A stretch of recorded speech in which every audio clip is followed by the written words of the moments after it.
Hello, happy Friday guys! Welcome to my channel guys. For today's video, magluluto ako guys ng chopsoy na gulay pero igigisa ko to guys.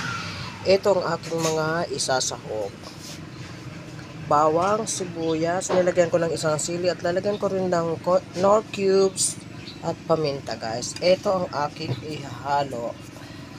Pritong daing na isda guys. Tara, igigisa ko na guys. Ayan, mainit na ang aking mantika. Lalagay ko na lahat ng ingredients. Sabay-sabay na guys.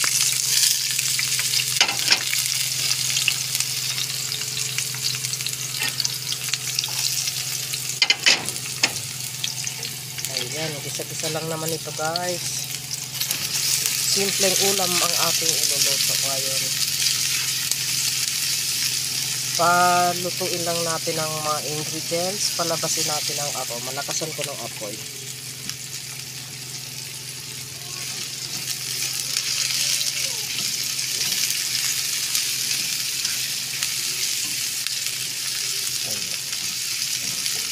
Isang sibuyas, kalahating cloves ng bawang ang nilagay ko dito at nilagyan ko rin siya ng isang siling labuyo.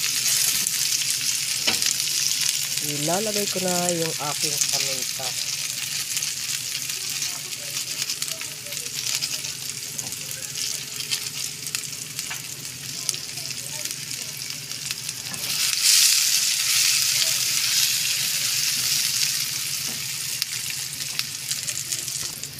Lagay ko na guys yung aking pinirito daing na isda, pampalasa.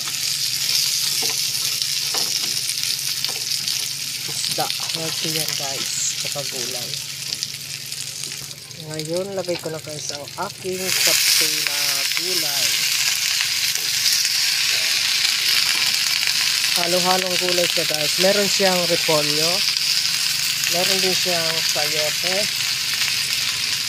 merong cabbage, at meron din siyang cauliflower. Ayan, kailangan ko munang takpan siya guys. Ayan, malapit na siya guys maluto. Nilagyan ko rin siya ng panimpla ko na oyster sauce. Yan ang aking pinanimpla. Ayan, okay na to guys. Luto na. At sakto na rin sa timpla guys. Ang sarap ng aking chopsoy gisado with daing na isda. Yummy yummy. Ito na guys ang aking nilutong chopsoy, gulay na chopsoy gisado na may halong daing na isda guys. Ayan, yummy yummy. Maraming salamat sa laging panonood guys. Please paki-follow naman guys at paki-subscribe.